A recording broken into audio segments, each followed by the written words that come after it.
مقالة صحفية عن جزيرتين سعوديتين يحتلهما العدو الصهيوني، فهل لسموكم الكريم إلقاء بعض الضوء على هذا الموضوع؟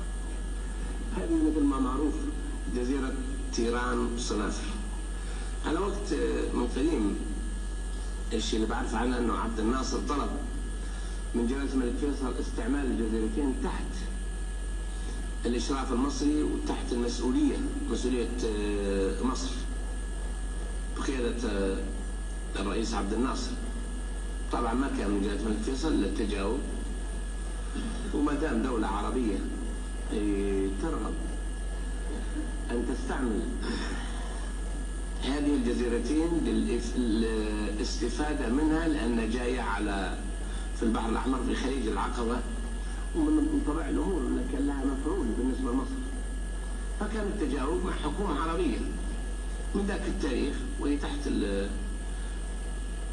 الإشراف المصري والإدارة المصرية. كلنا بنعرف اللي حدث في سنة 67 وما حصل في سنة 67 من أمور مع الأسف أنها كانت سيئة جدا، لكن هذا الواقع. من ذاك التاريخ لغاية الآن وإسرائيل احتلت سيناء وانسحبت من جزء منها، والجزء الآخر مثل ما هو مسموع الآن سوف تنسحب منه في إبريل. أتصور أنا أن مسؤولية الحكومة، حكومة جمهورية مصر الآن ورئيسها، مسؤولية مباشرة عن الجزر، لأنهم هم اللي استفادوا منها والمملكة العربية السعودية تجاوبت معهم في ذاك الوقت. هذا هو موضوع الجزيرتين.